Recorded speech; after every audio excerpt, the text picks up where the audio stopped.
All right, Jared. I want to welcome you to Nigeria Freedom Radio, and the topic All right. is: Well, Is democracy good?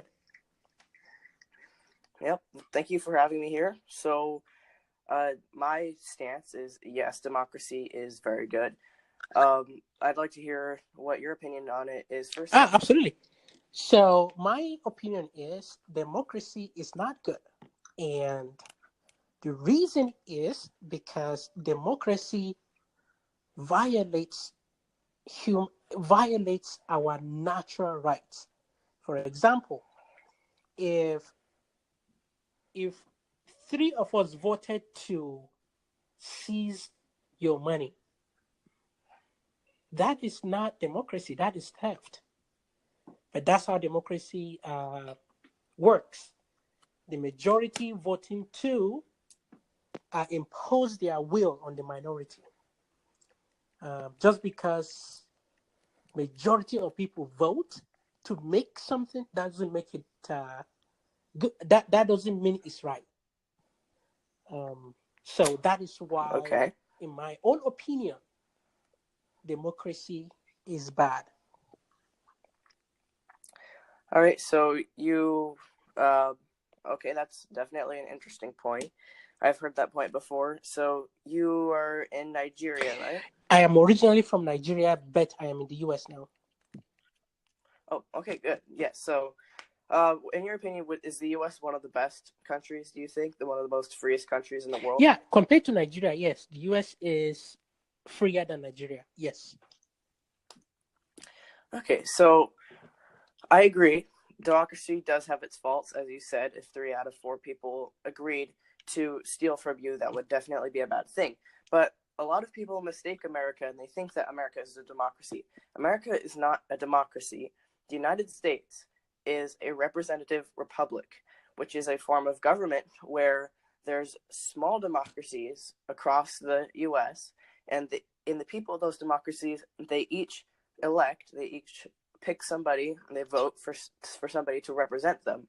So you know about the outcome of the 2016 election, how many Democrats were upset about the Electoral College and its function, because they thought since Hillary Clinton had the majority vote, she should have won, but she didn't, because Donald Trump, because our system for electing a president is Electoral College. So if we were a democracy in America, Hillary would have won, but we're not. I'm glad you brought that point. That's a really an excellent point. Now, so let's see. Let's go into this. I don't know if you work, but if I work, I go to work and I pay income tax out of my paycheck. Yes. So whether or not is a republic or is a democracy, is still government. I probably should have framed the question a little better. I should have said, is government good? Maybe that will uh, make the question more representative. So, in either way, either democracy or republic, as the US is supposed to be, is still bad because both involves taxation, and taxation is stealing. Because why is it stealing? Because no consent is involved. So if I go to Walmart today to buy anything, they will tax me the 7% tax here in Iowa. I don't have a choice. Yeah. So that is really kind of my point. Government.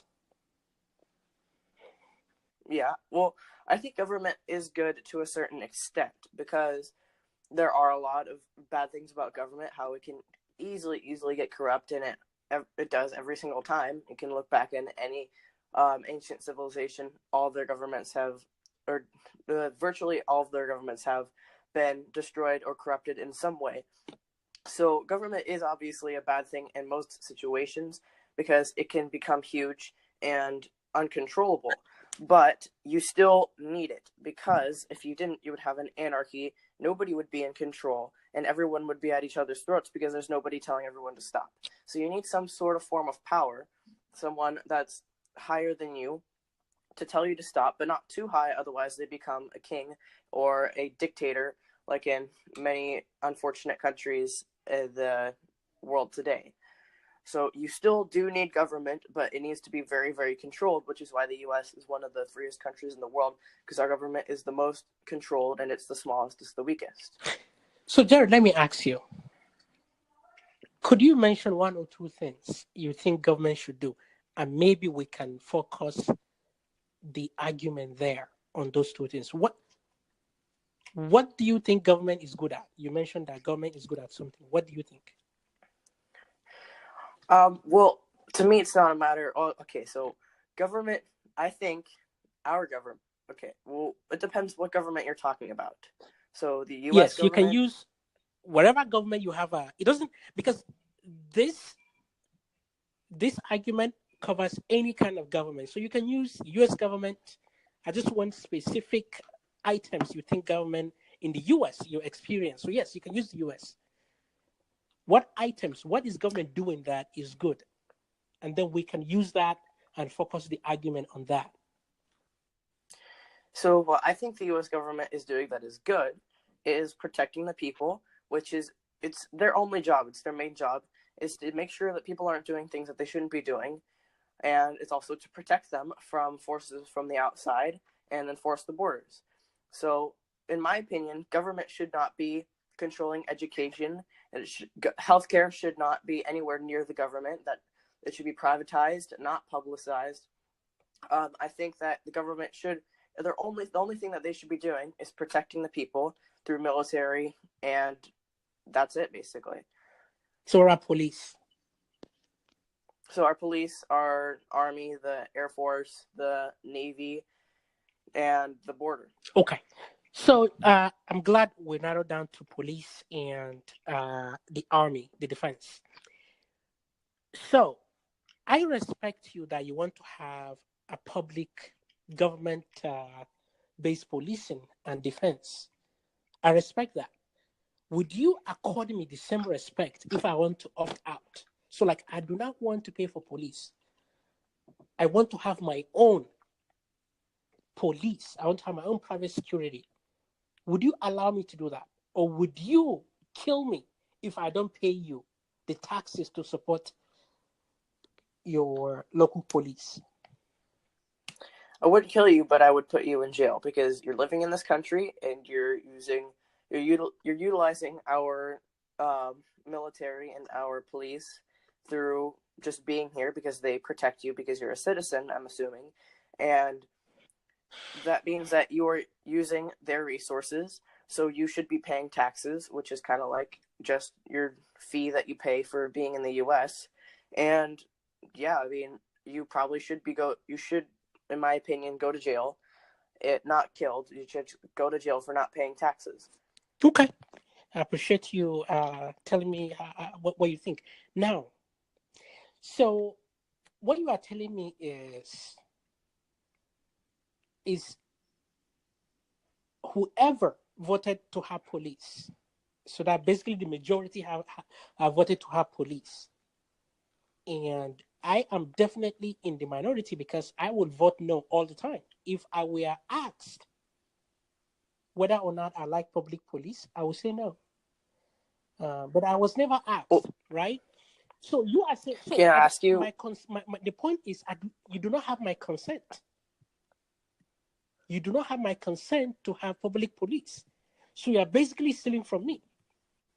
And is that okay? Well, can I ask you to steal from me? Can I first ask you, why don't you consent to public police? Okay, the only reason I'm not against police, the only reason I'm against it is because it's through government, and government survives, gets that money through taxation. Taxation is inherently theft because, Jared, if I rob you $1 because I think you need to have something for your own good, that is stealing. I do not have your consent. So that's why I'm having the problem through the way government gets the revenue to fund the police. It does it through stealing. So that's what I'm against. And once you dismantle taxation, no government, everything will be voluntary, just like you've mentioned about public education. It shouldn't be public. It's going to be private. It's going to be through voluntarism. So that is where I'm having issues with the forced taxation to pay for the police. Okay, well then I definitely think that's a great point. But if there was no taxation and there were no police, who would protect you? Okay. You couldn't, because hold on, if there were no police, the second you walk down the street, you're at a huge risk of being being mugged. Somebody could easily steal from you. Somebody could just walk into your house and steal from you. So I think that would be more of a problem than you paying taxes to the government, so that they can provide a defense for everybody in the United States. That is a very good point. So let me ask you, what you are saying is analogous to, okay, let's say I have slaves and you come to me, you say, Adamu, please, you need to release these slaves. And then I ask you, hey, Jared, well, if I release them, how are they going to protect themselves? How are they going to get jobs? How are they going to marry? How are they going to get houses? Those questions, Jared, they are secondary. They are literally not the point. So whether or not I'm going to secure myself, that doesn't make it right to be enslaved. When you see someone, for example, you see someone under hostage, someone being held against their wishes, right? The first thing you'll be thinking probably is how do you get that hostage out? Not how would the hostage survive out out of the hands of their captor. So the point is, honestly, your question is, I don't know how that will be, but the system we have, that doesn't make it right. We are slaves and we need to be freed. When we are free, we will figure things out. People have been figuring it out for centuries. I came from a village where there is absolutely no government in Nigeria. Even though we have government, but when you go to villages, there's literally, Jared, zero government. Yeah. We don't know police. Everything is voluntary. You can sell anything you want, and there's you can come and not be killed. Yeah, well, it sounds like you came from a pretty peaceful village, but okay. In your village, if somebody felt like it, if I wanted to, I could walk into your village and I could steal something from somebody and just run. Because there's nobody to protect anybody in that village. That may be working now, but what if somebody feels like they want to steal? But that is not the point, though. It's like, again, you are saying, so you are not going to release the slaves just because you don't know how they will survive? Is that what you are saying? I don't know why you're referring to taxpayers as slaves. Sorry, I lost you there. Someone was calling me. What did you say? Oh, I don't understand why you're referring to taxpayers as slaves. Yeah, because, okay, well, let me tell you. When the majority voted to increase taxes, for example, and I don't wish to pay, so you are forcing me to pay, that is slavery. You are literally taking my money away. And what is slavery? Forced labor. So no difference. Yeah, I agree that it is taking your money away, and it can be hard to earn an income and buy things, but that is still it is okay. So so it looks like our recording is coming to an end because we only have 45 seconds left. But so you may be stealing money from a person when you tax them, but that's still better because you're providing good things for them. I'm not saying tax a lot, but that's why we elect representatives to choose the amount, how much the citizens are being taxed. And so they can choose how much money the government is taking from them through the representatives, so that the government isn't taking a huge amount of money and exploiting it in horrible ways. Jared, it looks like we have less than about 10 seconds. So we've run out of time. Do you want, we can do this again. I can invite you. We can do this again if you want. But anyways, thank you for coming.